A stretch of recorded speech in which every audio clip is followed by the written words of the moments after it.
understand Ruth, you have to look at the chapters immediately preceding it, which is the harrowing conclusion of Judges, chapter 17 to 21. And there we find a nation in total anarchy, a society without a moral compass. The text repeatedly haunts us with, there was no king in Israel. Everyone did as he pleased. And apparently what they pleased was pretty wicked. In Judges, the Israelites perform acts that seem maybe moral to them on the surface. Like that's the kindest interpretation we can give them. But those acts devolve into theft and murder and rape, a horrific civil war. It's a society that superficially virtuous, but fundamentally corrupt. And then we turn the page to Ruth, and we find this very deliberate rebuttal. That's what Ruth is. She's a rebuttal to Judges.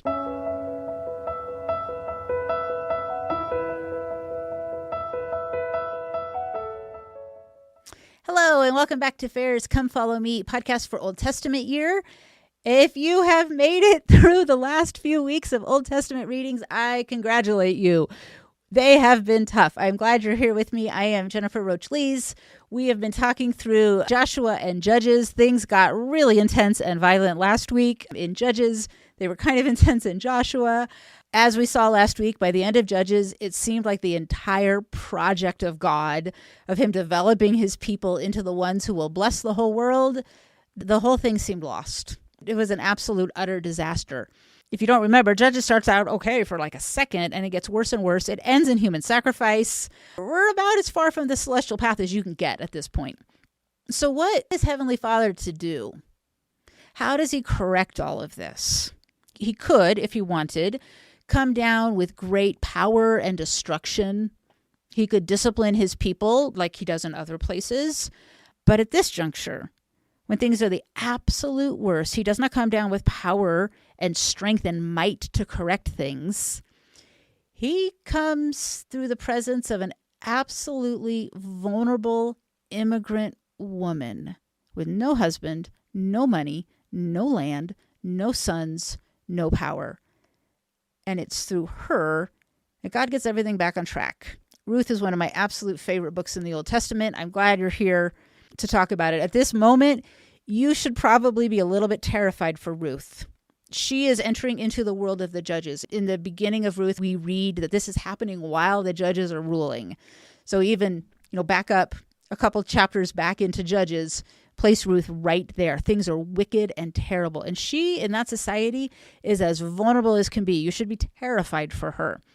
And in fact, what happens is Ruth volunteers to put herself in a position where her vulnerability increases and the Lord is able to work through her.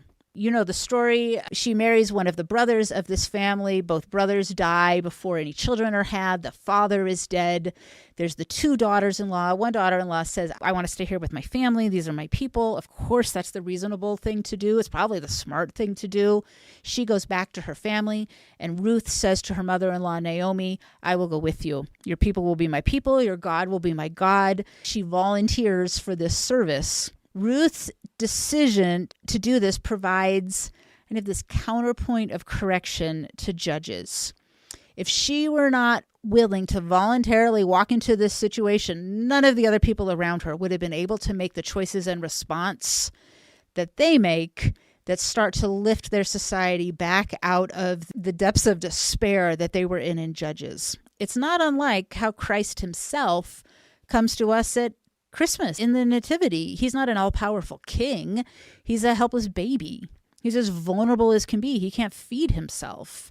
Ruth's decision to subject herself to the danger, and don't be confused, living in Israel at that time was incredibly dangerous. This is the time of the judges. That's what turns things around. She could have easily stayed with her own people, but she decides to go to this dangerous place. She doesn't even entirely fully know what's in store for her, but she's willing to let God use her. Let's walk through all of this. So number one, sort of the setting. We have to get the genre right. If you get the genre wrong on Ruth, it's a little bit harder to read. Sometimes we treat Ruth like it's a Hallmark movie, like it's this great love story between her and Boaz that's just sort of randomly stuck in the Old Testament, and it could be stuck anywhere. That's not what it is. On closer inspection, the text is something else way more important. slightly better, but still wrong as a genre, sometimes we treat it as like a layover on the genealogical path of Jesus Christ. You may know Ruth is a great-great-grandmother of Jesus Christ. She's his 28 times great-grandmother, according to Matthew. And that's interesting. And there's actually a lot of meaning that we can pull out of that, especially because she's a foreigner. But even that misses some of the importance here. So what is Ruth? We'll talk about it. So the story begins with this kind of timestamp. It says, in the days when the judges judged. And that should be a little clue for you of like, things were bad. Everyone was doing what was right in his own eyes. And so for the original audience, this almost would have been like a trigger warning. Like, we're in a real bad way here. To understand Ruth, you have to look at the chapters immediately preceding it, which is the harrowing conclusion of Judges, chapter 17 to 21. And there we find a nation in total anarchy, a society without a moral compass. The text repeatedly haunts us with, there was no king in Israel. Everyone did as he pleased. And apparently what they pleased was pretty wicked. In Judges, the Israelites perform acts that seem maybe moral to them on the surface. Like that's the kindest interpretation we can give them. But those acts devolve into theft and murder and rape, a horrific civil war. It's a society that superficially virtuous, but fundamentally corrupt. And then we turn the page to Ruth, and we find this very deliberate rebuttal. That's what Ruth is. She's a rebuttal to Judges. The characters in Ruth perform many of the same actions we see in Judges, but they transform them from the inside out. When I say they perform the same actions, I don't mean they're killing and raping and starting civil wars. They're doing some really, really simple things that the people in Judges also do. The same words and phrases are used. You don't read Hebrew, and so it's hard to see that these phrases are trying to make like a literary bridge between the two books. I'll point them out to you. They're really pretty fascinating. So in this way, the people in Ruth, they're doing some very ordinary things that the people in the book of Judges are doing, and they're doing in like different redemptive ways. This isn't just a story that ends in a wedding. It is a story that ends in a wedding, but it's not just that. It's a strategic solution to a moral void. Ruth provides the kind of like revolution, almost a revolution of virtue that concludes not with like the slaughter of the brethren as Judges does in the end, but with the birth of a king, King David. Ruth is the mother of Obed. Obed is the father of Jesse. Jesse is the father of David. The best way to see the contrast between Ruth and Judges is we're going to look for some of these like language, like linguistic clues that the author drops. You can't see them because they're in Hebrew, but he drops them like some breadcrumbs along the way. And the author of Ruth, whose name we don't know, is using those to help us kind of see the contrast. So I want to show them to you. So our first clue, we could say we go from swords to shoes. And here's how it works. In Judges, we see all kinds of people committing violence. And the phrase that happens there is like, so-and-so drew his sword. It's about someone who's getting ready to commit violence. That phrase, drew his sword. And this particular phrase actually happens 25 times in the Old Testament, and most of them happen in the book of Judges. There's a lot of sword drawing in Judges. The text describes them as like warriors who drew the sword or ordinary peoples. The drawing of violence is a big deal in Judges. Now in Ruth, that word comes up too. The drawing word is the same word, but instead of drawing a sword for violence, it's a drawing in a totally different way.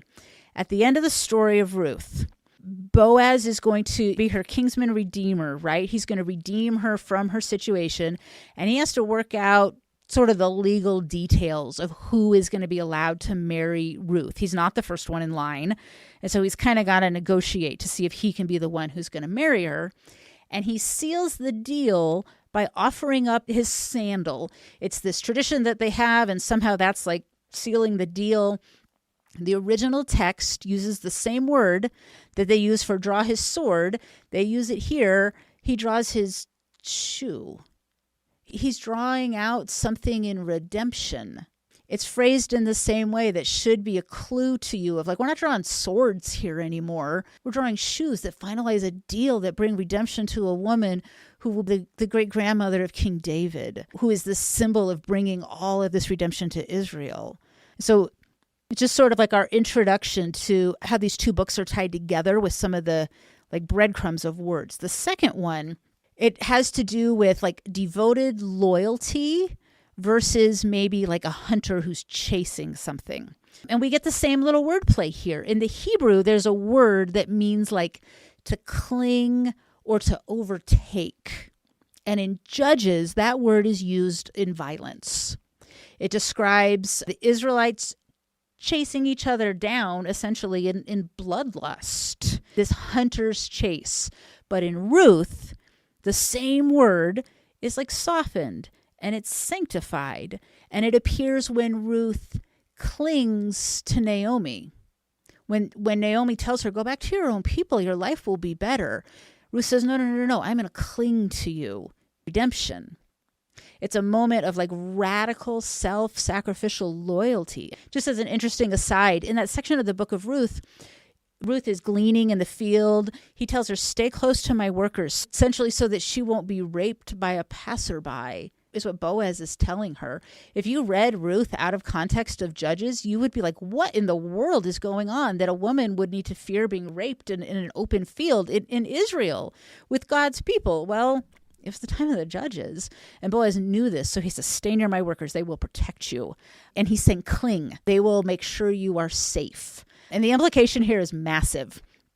A word that was once used for like the brothers of Israel hunting each other as enemies has now become a word using to protect the vulnerable. Pursuit here isn't about violence, it's about devotion. The author of Ruth is like plucking out these words from Judges to show you how Ruth is turning Judges on its head. Our third clue is kind of about hospitality, as it were, reimagined. It's the most jarring contrast of them all. And there's actually a bunch of others. I just don't have time to go through all of them. This one is the most jarring. The Hebrew word that means like to lodge or to stay overnight, this appears in both stories. When the story of the concubine who is killed, if you don't know that story, you can go read it in Judges or you can listen to last week's episode. She is lodging overnight right before she is about to get killed. It's a stark contrast. In Judges, the midnight scene contains the Jewish Levite and his concubine. They've traveled to this town. They're welcomed into a house by an old man. The host invites the Levite to lodge, to stay the night, and provides food and washes his feet. But that night, the men of the city surround the house, demanding to know the visitor. It's a demand for sexual access, essentially. And in a horrific attempt at duty, the host, he offers his own daughter, and the Levite offers the concubine instead. The night ends in murder. It proceeds to civil war. It tears the whole country apart. Now, look at the midnight scene in Ruth, chapter 3. Ruth goes to Boaz on the threshing floor. It's dark. They're alone. Boaz discovers her at his feet. She's uncovered his feet to wake him up. And here is where, like, the words knowing gets contrasted. In Judges, it's a terrible thing. In Ruth, Boaz tells her not to fear because the whole town already knows she's a woman of valor. It's Ruth 3:12. They already know her good character. Right? It's a play on the words. They're grabbing the same word before. If you were reading it in Hebrew, you would see it, right? This isn't, we want to know you in this violating sexual way. It's they already know you're a good woman. Don't be afraid. You've come in the middle of the night to a man alone, but your reputation is safe because they already know that you're good. Boaz tells her to stay until the morning. It's the same word as lodge or spend the night. Tells her to stay until morning. But notice the difference. Boaz protects her reputation. He warns her to leave before dawn so that her identity isn't known by all because they might doubt then her reputation. And he also wants to prevent the kind of assault or public harm that befell the concubine in Judges. Boaz demonstrates like what true virtuous hospitality looks like. He was protecting her, not taking advantage of her when he could have. It serves as a direct corrective to the depravity of the past. I'll give you one additional one. Even the way people talk about God changes between the two books. The meaning of that sort of changes. In Judges 17, we meet this man called Micah. He steals 1,100 shekels of silver from his own mother. She doesn't know he has stolen it. He has. She doesn't know who's stolen it. She pronounces a curse on whoever has stolen her silver. She's mad about this, of course. It's a lot of money. Her son panics, and he doesn't want this curse to come true on him, so he confesses to stealing from her. She immediately reverses the curse, understandable, but then his mother has such an odd reaction. You, the reader, are intended to see in her reaction how weird things have gotten, how strange and upside down things have gotten. She blesses him. She doesn't correct him. If your son stole from you, I'm pretty sure you would be interested in correcting him, of making sure his behavior was going to be modified in the future. She blesses him. Blessed be my son by the Lord is what she says.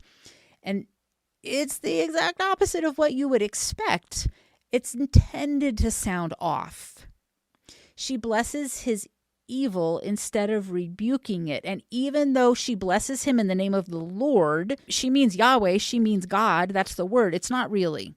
What she does is she decides to dedicate the money that he stole to the Lord. She says she's going to dedicate it to Yahweh, to Heavenly Father. But what she means by that is she's going to have an idol made. She promises actually to give the entire amount, 1,100 pieces of silver.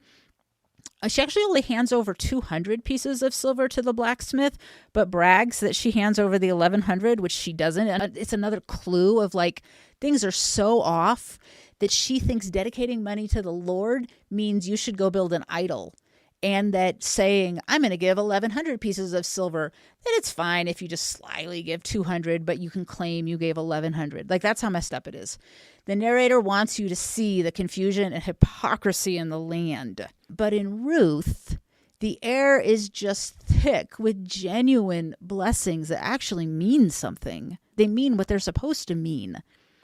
Ruth sacrifices her future with her own people to go with Naomi, for the express purpose of wanting to bless Naomi. She doesn't go with Naomi because they're besties and they're good friends. She goes with Naomi because she tells her, I'm going to produce another son for you. And Naomi says, I don't know how you're going to do that. I have no sons to give to you. That you would have to wait for that son to grow up and then to have a baby with them and then to produce this heir. It doesn't make any sense. This is impossible. And Ruth says, no, like, don't worry about it. Like, I got you. I'm going to bless you with this. In that era, neither woman has a husband. Neither woman has a son. They are socially, economically, politically, nothing. They have no rights. They have no ability to make a life for themselves. And Ruth says, I'm going to find a way. I'm going to find a way for me to have a son, and we're going to be okay. And Naomi calls her crazy. Naomi actually, it kind of seems to talk bad about her to some of the people in the town at first, because that's a crazy idea that Ruth thinks she's going to pull this off. Naomi accepts it, though, accepts the blessing that Ruth has to offer. Naomi later blesses the man who showed Ruth like generous recognition. It's Boaz. Boaz greets his harvesters with the Lord be with you, right? He's just going around like blessing the people around him. The community uses God's name to acknowledge goodness rather than to excuse corruption. They're trying to do something really, really different in the era of the Judges. So if you watch the linguistic reversal that happens with this one, there's this word that's like, it would mean like breach. In Judges 21:15, the tribes weep. They decide they did a bad thing. They weep over the near extinction of the tribe of Benjamin, and they blame God for making a breach in the nation. So they caused the civil war. They blame it on God, this word that means breach. In Ruth, chapter 4, verse 12, the elders pray that Boaz's house would be like the house of Perez. And Perez is the line that Jesus ends up coming through. He's an ancestor of Boaz's. In Judges, a Peretz, a very similar word, is a tragedy to be blamed on God. But in Ruth, It has to do with a blessing that builds the future, where God's plans are accomplished. They totally, completely reverse them. As we reach kind of the finale of the book, we see like the ultimate test of a society, in essence, how it handles the disappearance of its members. In the final chapters of Judges, the Israelites realize the tribe of Benjamin is nearly extinct. Their solution is a series of atrocities. They massacre the inhabitants of the town that they think is responsible this. They massacre women and children. However, they save 400 virgins for the Benjamites. And they orchestrate kind of the kidnapping of these young girls. They do this all under the cloak of an ill-advised vow. They believe their violence is a form of religious obedience, even religious vengeance. They're making all these like crazy plans. 400 virgins and kidnapping young girls. And like God didn't tell them to do any of this. They're incredibly, deeply religiously confused. Contrast that with the public dignity of Ruth in chapter 4. Boaz is facing the disappearance of a family name, right? His deceased ancestor, or his deceased relative, who Ruth was married to, Elimelech, his name will be erased. There's no children to carry on his line. Boaz doesn't reach for a sword. He goes to the city gate. He follows the legal process with the leaders of the city, who in Ruth are called the brethren.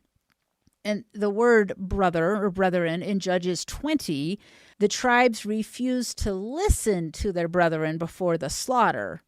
In Ruth, Boaz uses the term to honor the name of the deceased. He acts as the redeemer of his brethren who is passed. Instead of a slaughter of the brethren, which is the phrase in Judges, Boaz's redemption results in the birth of a son that results in the birth of King David.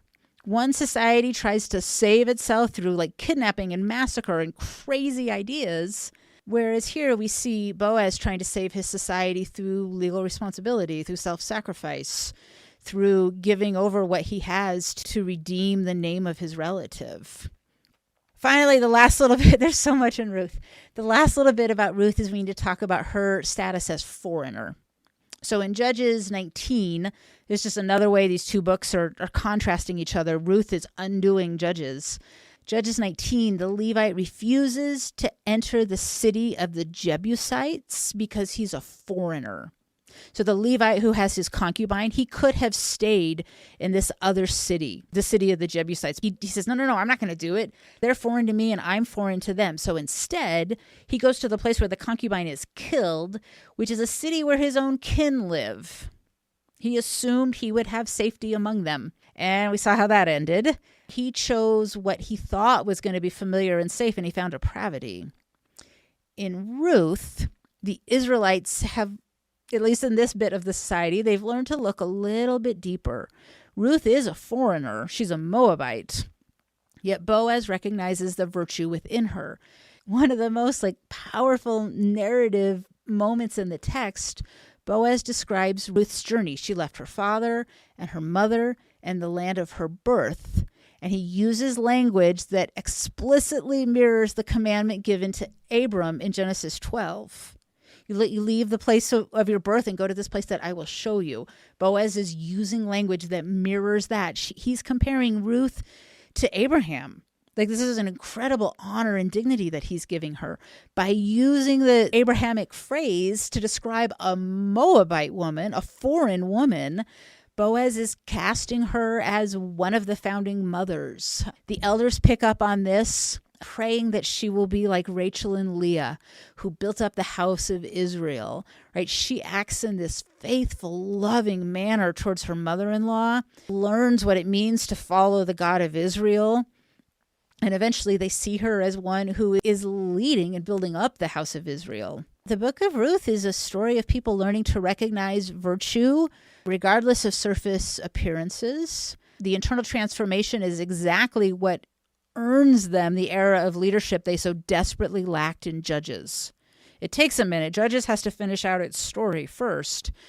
But the story that began with no king in Israel and everyone doing what was right in their own eyes ends with a genealogy at the end of Ruth. It ends with the birth of a child who is the link in the chain from Perez to King David and from King David to Jesus Christ. So we go from no king in Israel to the woman who will birth essentially the man who becomes king in Israel when things get better for a while. Ruth is the bridge that gets things back on track. The nation was not saved by military might. It was not saved by like confused religiosity, but by quiet, virtuous acts of individuals who chose redemption over ruin at a time when everyone around them was choosing things that led to ruin. There is so much more to say about Ruth. We could spend a month in Ruth, honestly, and not run out of things to talk about. I hope you enjoyed digging into that this week. Next up is 1st and 2nd Samuel. We will get the story of King David. It's magnificent. Things fall apart a bit with his children. We'll get to that. It is wild and fantastic in its own way. I will see you next week.